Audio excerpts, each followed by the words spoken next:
Assalamualaikum warahmatullahi wabarakatuh. Alhamdulillahirrahmanirrahim. Wassalatu wassalamu ala asyrafil anbiya wa mursalin wa ala alihi washabihi ajma'in. Okay, Alhamdulillah kita bertemu lagi dalam kelas kita. Okey, untuk hari ini kita akan bincang soalan yang cikgu dah bagi.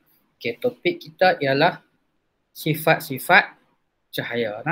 Okay, sebelum tu kita dah belajar pada minggu sebelum cuti iaitu mengenai image dan cermin. Image ada image cahaya dan image yang nyata. Cermin ada 3 jenis iaitu cermin satah, cermin cembung dan cermin cekung. Jadi cermin yang membeza menyebabkan image yang terbentuk pun berbeza. Yang tu kita kena rujuk kepada pembelajaran kita yang lepas lah. Okay, so sifat cahaya. Okay, tengok soalan . Okay, soalan dia, tandakan right pada gambar foto yang membuktikan cahaya bergerak secara lurus. Okay, so kat bawah ni ada 4 keping gambar. Jadi gambar manakah yang menunjukkan cahaya itu bergerak lurus? Okay, so kita tengok gambar yang pertama. Of course kita tengok cahaya dia bergerak secara lurus. Kita boleh nampak kat sini. Maka gambar yang pertama betul lah, menunjukkan bahawa cahaya itu bergerak lurus. Okey. Gambar yang kedua. Okey, di mana kita nampak cahaya itu bergerak dan memasuki lubang-lubang cardboard yang telah dibuat. So ini menunjukkan bahawa cahaya juga bergerak secara lurus. So gambar yang kedua betul. Okey. So gambar yang ketiga, kita nampak pensel, bila kita masukkan dalam air, pensel itu dia seakan-akan bengkok. Jadi fenomena ini bukan bermaksud cahaya bergerak lurus. Yang ni fenomena ini menunjukkan bahawa cahaya boleh dibiaskan.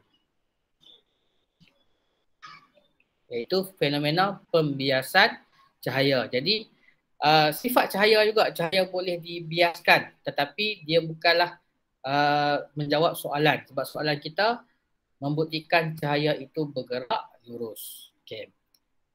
Soalan apa gambar yang keempat? Kita nampak ini ialah pelangi. So pelangi ini menunjukkan bahawa cahaya boleh disebarkan. Okay, ini fenomena penyebaran cahaya. Di mana cahaya itu, asalnya cahaya itu berwarna putih. Tapi dalam warna putih, sebenarnya dalam cahaya putih itu terbahagi 7 warna yang lain. Itu dipanggil cahaya putih itu dipecahkan, disebarkan daripada cahaya putih menjadi 7 warna yang lain. Itu fenomena penyebaran cahaya, bukan membuktikan cahaya bergerak secara lurus. Okey. Itu jawapan bagi soalan yang pertama lah. Okay. Kemudian D. Amy menghalalkan satu alur cahaya melalui 2 bahan yang berbeza iaitu X dan juga Y. Pemerhatian ditunjukkan dalam rajah di bawah. Okay, kita tengok kat sini. Sumber cahaya, bila kita pancarkan cahaya kena kepada objek X, cahaya boleh tembus, boleh lagi lalu. Tapi bila sampai ke objek Y, cahaya tidak boleh melepasi objek Y. So soalan dia, namakan bahan X dan bahan Y. So bahan yang manakah yang membolehkan cahaya itu lalu? Okey. Jadi antara jawapan adalah seperti kaca ataupun plastik yang lut sinar. Macam plastik pembalut buku kita tu kan. Jadi plastik pembalut buku tu dia lut sinar. Bila kita pancarkan cahaya boleh lalu lagi. Tetapi apabila melalui objek Y, cahaya itu tersekat, tak boleh lalu dah. Antara objek yang menyekat cahaya itu antaranya ialah blok kayu lah. Antaranya lah blok kayu ataupun dinding dan seumpamanya lah. Okey. Jadi itu saja perbincangan kita melalui sifat cahaya. So sifat cahaya ini pertama kita belajar, kalau kamu tengok video yang cikgu hantar tu, okey, yang pertama sifat cahaya, kita ulang kaji balik. Cahaya ini bergerak secara lurus. Bergerak secara lurus. Okey, bila bergerak secara lurus, bila ada objek yang menghalang maka akan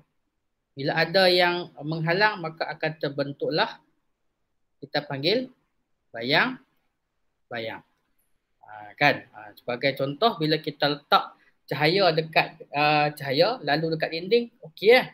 Tapi bila kita letak tangan kita antara dinding dengan cahaya itu, maka akan nampak bayang-bayang tangan kita. Kenapa ada yang bayang-bayang tangan kita? Kerana cahaya itu tidak boleh melepasi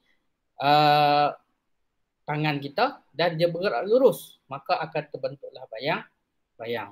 Yang kedua, cahaya bergerak dengan sangat laju. Okey. Berapa kelajuan cahaya? Lebih kurang 3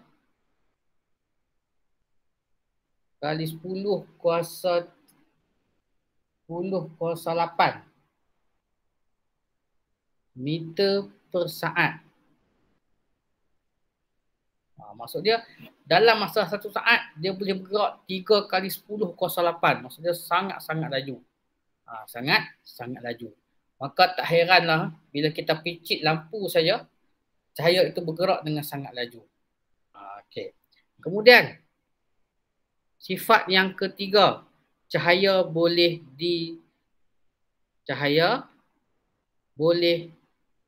dibiaskan. Nanti kita akan belajar apa itu pembiasan cahaya. Dan yang keempat, cahaya boleh disebarkan. Yang inilah proses pembentukan warna-warna dalam pelangi. Asalnya cahaya itu bergerak dalam warna putih, tapi sebenarnya dalam warna putih itu ada 7 warna yang lain. Jadi bila kita sebarkan cahaya itu daripada cahaya putih, maka terbentuklah 7 warna yang lain. So itulah sifat-sifat cahaya yang perlu kita tahu. Dan daripada sifat inilah maka terbentuklah fenomena-fenomena yang berlaku dekat bumi kita ni.